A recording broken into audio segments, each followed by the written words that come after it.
spiritual growth. Oh man, I always put these things when I have these big, deep discussions with Marie or somebody else. Why did I put that in there? Well, it was connected, I think, to the podcast, which I never actually listened to the thing that I sent you, but you had saved the Piper. You want to watch that? Yeah, we could watch it in a minute. Just find it in a minute. Take a hiatus. Throw it in here. How many Christians do you see bent with all their powers to know God more and more? Or do you see thousands fighting graduate school sins with grammar school knowledge of God? To which some of you would say, blah, blah, blah, blah. There are as many PhDs in theology who commit adultery as less educated people. To which I would say, probably more. Why is it that people with PhDs in theology commit adultery? They don't know God.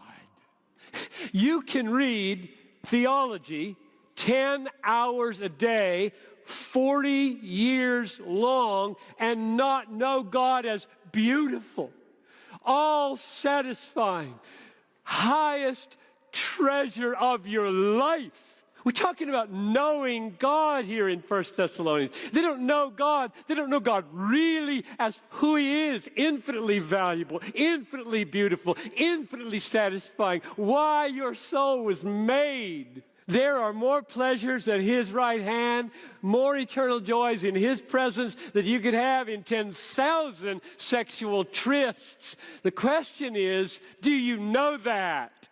Because if you know that, sin will have lost its dominion in your life. Yeah, so, I mean, I was reading the subtext below, and I guess my thought was, even for myself, it's like you think of all the times that I rely on God, it's always in the struggle. It's been even in the last week, just doing a business deal. Hasn't been easy, been very, very challenging, very character building.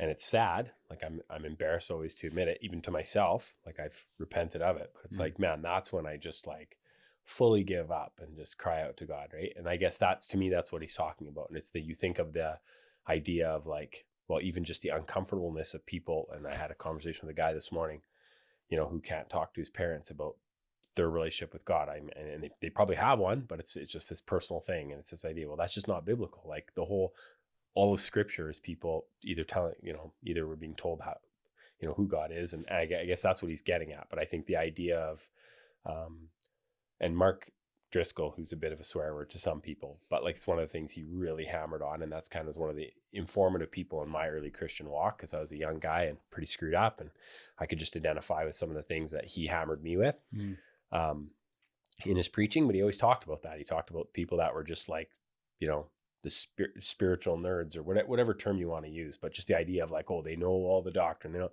yeah, but like, what is your life actually like? What is your relationship with God like? Like, do you actually trust in Him, or do you just have all the words, right? Yeah. And I feel like it's through the fire that comes out how people are. And then I had it early on around that time. There's a few people that mostly the most impressionable moments were when I went to funerals where people had buried their kids. These are people of faith, right? Of great faith, and they still had joy, and they still trusted God, and they sang God's praises. And I'm like, okay, like to me, it was hard for me to wrap my head around, right? And I'd never seen it to that extent where like people could just still trust in the Lord and feel so much comfort while being pressed so hard. And I guess that's what I feel like John Piper's talking about there. And I feel like that's a sermon that could be preached more, because so often it's like head level. And like we had a great sermon on marriage on Sunday. It was interesting. A bunch of people from previous churches that I went to that were there, just because there was people getting their kids baby dedicated. That was pretty cool, just to see family support. But just the idea of like, hey, this is a practical, and not all like obviously lots of teaching, lots of theology, but just the idea of, okay, how does this actually practically look in our lives, especially in today's world where like marriage is being attacked so much, and like the proper rules and stuff like that. Yeah, and would have been. I mean, everything that would have been preached there would be very controversial to a lot of people, to our culture for sure. But I mean, I love the way he framed it where, and there again, it's not an if and, so you want to be really careful. Like God doesn't say, submit if, like, and he doesn't say love if, right? It doesn't matter who your wife is, right? Yeah. Love her like Christ, that was a sacrificial call. And like he said, it wasn't about, most of us would be willing to take a bullet for our wife, but are we willing to just take the trash to the end of the driveway? Or were we willing to just suck it up and do whatever we're supposed to do, even if our needs are not being met, right? That was the gist of the sermon to the men, which I think was awesome, because people are always comparing. They're always justifying their sin, right? That's just human nature. That's what we do. Yeah, I love what Piper said here. Like you said, Driscoll was an influence on you. Piper was a huge influence on me, specifically because he took definitely getting better influence. I'm getting better influence now. No, you were getting a better influence if you listened to, because I've never listened to Piper a lot until recently. Okay. Marie's always listened to him, and I, for some reason, I've struggled listening to him. But yeah, so what he did was he took like all the theology I had grown up with, but he attached it to the heart, which is kind of what he's explaining here, right? Like you can know all these things, but if they're not, if you don't know God, basically, they're not changing you. Like, if it's not actually like an affections thing, it's just like cold, dead religion. Then it's just totally empty. And it's also really hard when you grow up in a world where you're being taught a lot of these things, but you're not seeing it lived out. Because then you get this idea that just knowing it is Christianity, or just knowing it is the right thing now. Now you're in deep trouble. Now you're done. Now you're in deep trouble. No, like you can meet off. I've met Christians that it's that combined with the fact that you can't do anything. The minute there's the abdication of any personal responsibility, which there again is not taught, but is completely shown through all actions, well, then it's like now you're in deep trouble, right? Yeah.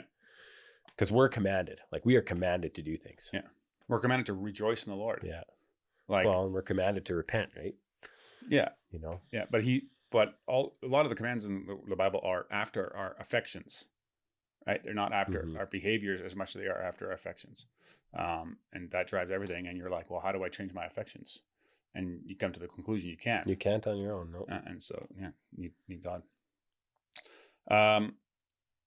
Another listener question. Hey guys, if you enjoy that episode and were blessed by it, would you be willing to support the show? That would help a lot in creating more content, improving the quality of the content, putting the production value, getting more guests on, and me being able to spend more time and energy towards it. So if you're interested in doing that, you can click up here and it'll take you to a support page. But you can also subscribe to the podcast by clicking over here and doing that. Thanks again for listening, and I'll catch you on the next one.